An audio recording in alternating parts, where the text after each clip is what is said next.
FOB.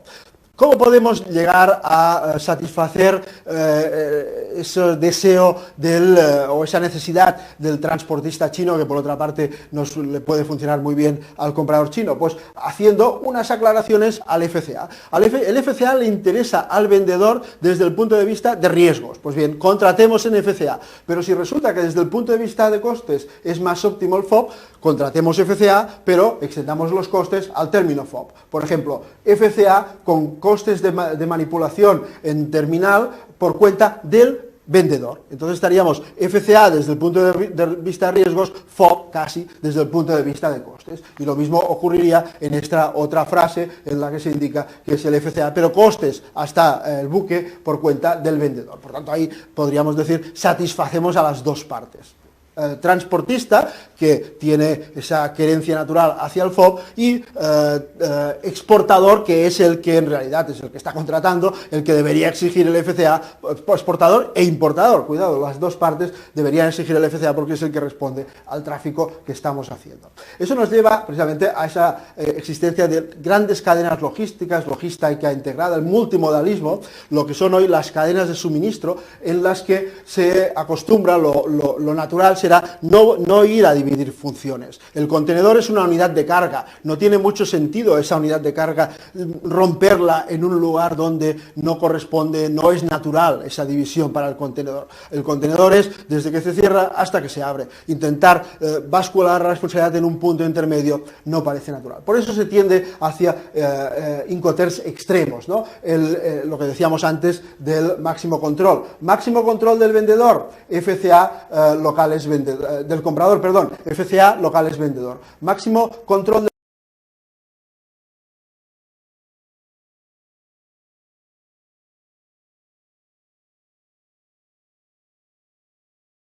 en cuenta en el caso de los DAP, las entregas en grupo D en general, en condiciones D, utilicemos de nuevo un operador logístico de confianza, se supone que ya lo es en la medida en que lo contrata el vendedor.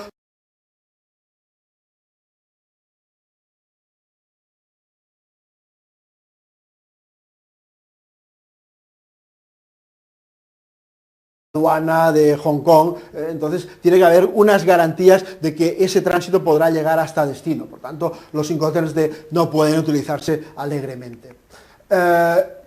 Y para terminar, veremos la relación que se establece ya entre el Incoterm, el contrato, y el otro tipo de contrato importante en el transporte, en la compra-venta, que sería el contrato de seguro. Eso solo aparece en los dos Incoterms que tienen la letra I, el CIF y el CIP.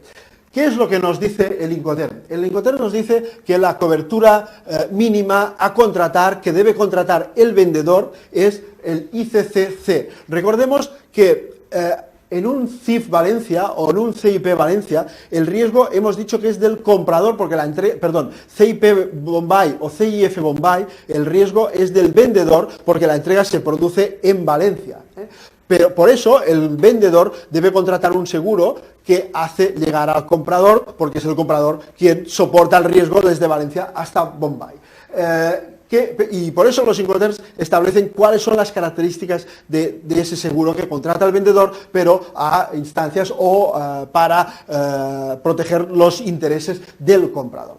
Entonces, la cobertura que establece es la mínima, ICCC. Eso es lo que los Incoterms establecen. Si se quieren garantías adicionales, habrá que el comprador debería solicitarlas, debería pedirlas específicamente. Estas cláusulas ICCC, son unas cláusulas que se utilizan como referencia internacional en los contratos de seguro, de transporte de mercancías. Son contratos definidos por el Instituto de Aseguradores de Londres, Institute of London Underwriters, ILU. Entonces, esos tienen centenares, o un centenar largo de cláusulas. Las marítimas más conocidas serían la ICCC, que es la mínima, la ICCB, que tiene más cobertura, y la ICCA, que es quizá la más utilizada, que es la máxima cobertura. De hecho, la ICCA,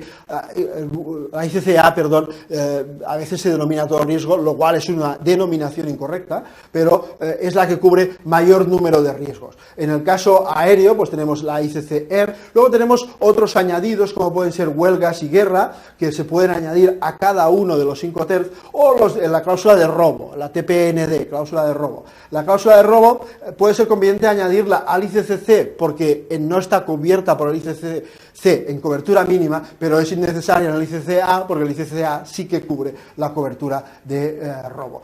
Hay otras mercancías congeladas, commodities, etc.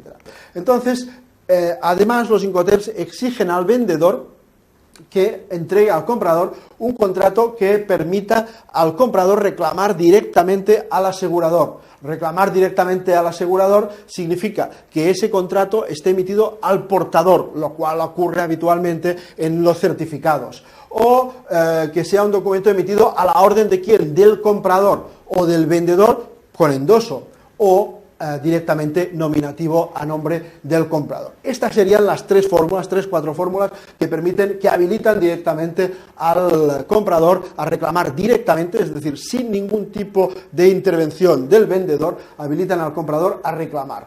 Eso es para cumplir, no es un crédito documentario, sino para cumplir el contrato de compraventa. Esto es lo que nos exige CIF o CIP. Por tanto, huyamos de cualquier otra fórmula. Las fórmulas son al portador, a la orden del comprador, a la orden del vendedor endosado o a nombre del comprador. En cuanto a las UCP, a los créditos documentarios, aquí sí que en línea con los Incoterms, lógicamente, los establecen una serie de características, de condiciones para el documento presentado, que básicamente, lo más sustancial, sería que debe estar firmado por el asegurador o por su agente, que si el crédito nos pide una póliza, habrá que presentar una póliza. Entonces hay mucho cuidado cuando tenemos una póliza global, una póliza abierta, y tenemos una expedición que nos pide póliza. Entonces deberíamos contratar una póliza individual porque no vamos a poder presentar la general. Cuando tenemos una póliza global, lo que tendremos habitualmente para expediciones individuales es un certificado, pero el certificado nos lo debe autorizar el crédito. El crédito, las reglas permiten que si se solicita un certificado se puede presentar una póliza, pero si se pide una póliza no se puede presentar un certificado. Por tanto, lo mejor es certificado / póliza o documento en general. Deberá ser por del 110% del valor CIF o CIP indicado.